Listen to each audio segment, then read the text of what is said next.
No.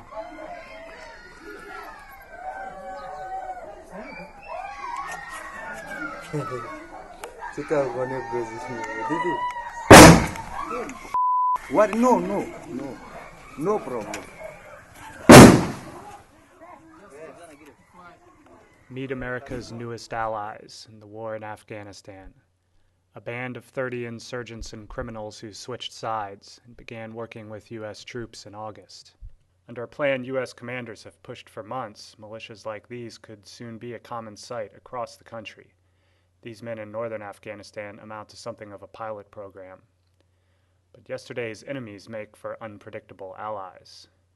On this night, U.S. troops plan a short patrol as a way to build confidence, but that plan quickly falls by the wayside. With barely a word to the Americans, the fighters force their way into a house where they believe a local Taliban commander is hiding. They begin firing into the ceiling and over the screams of women, pulling men into the street.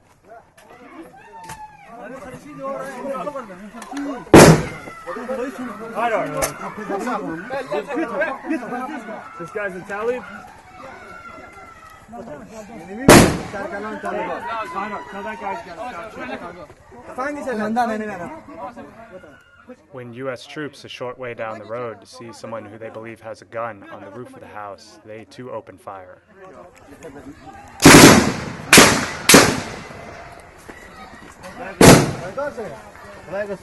Hey! Hold position! Hold position! It was not an entirely auspicious beginning.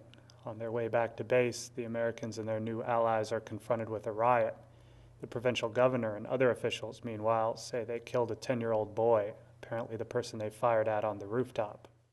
But according to local security officials and the Americans' own intelligence, the 3 men they detained the night before were indeed Taliban, including a local commander. And that points to the potential that U.S. troops see in groups like this one, an intimate feel for a battlefield they know from experience. They were once fighters, against locals, coalition forces, and SAF forces. And, in saying that, they really know the ins and outs of, the Taliban, the insurgents that we're fighting against today. The militia groups could also fill a critical gap in security plans. Even with increased numbers of NATO and Afghan troops on the ground, there remain far too few of either to hold the many far-flung villages where the Taliban moves. These remote villages where the Taliban have had, unimpeded freedom of maneuver for the past months and up to a year, it's imperative that you get some type of security force in there. If we can affect change at our level and reinforce the trust of these people at a local level, even if that includes, empowering former criminals in the short term to stabilize the village in the long term, then that needs to be our primary focus. But the militias are not without obvious risks. Though loosely aligned with the Hezbi Islami insurgent group, in their previous life, the fighters in Baghlan more closely resembled a criminal gang, local security officials say. Some were involved in a kidnapping ring that, perhaps not incidentally, had killed the brother of the Taliban commander captured in the night raid, according to the provincial police chief.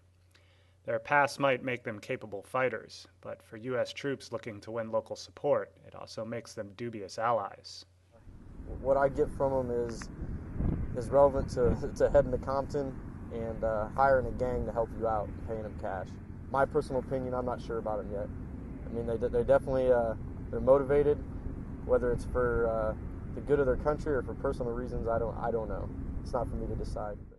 Past efforts to stand up village defense forces, broadly known as Arbaki, have failed to gain much momentum.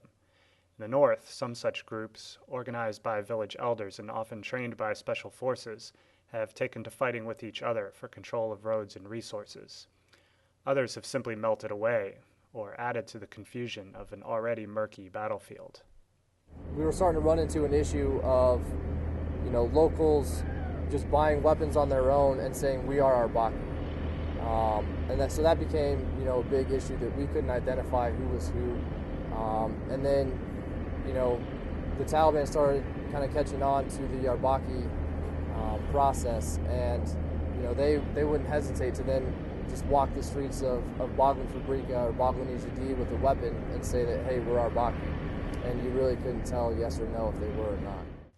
And those experiences highlight a central concern about arming local factions in Afghanistan, that such groups will prove impossible to control, driven by bitter rivalries and predatory, exactly the sort of forces that have plagued the country for decades. The people are also nervous. This is a new thing for them, and I think they're a little wary of the APRP becoming, just another group of organized criminals.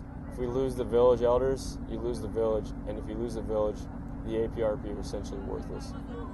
In what might have been a worrisome sign, during one early visit by U.S. troops, the militiamen in Boglan quickly fell to arguing with elders from the village they're supposed to be protecting, who some of the fighters accused of aiding the Taliban and others defended.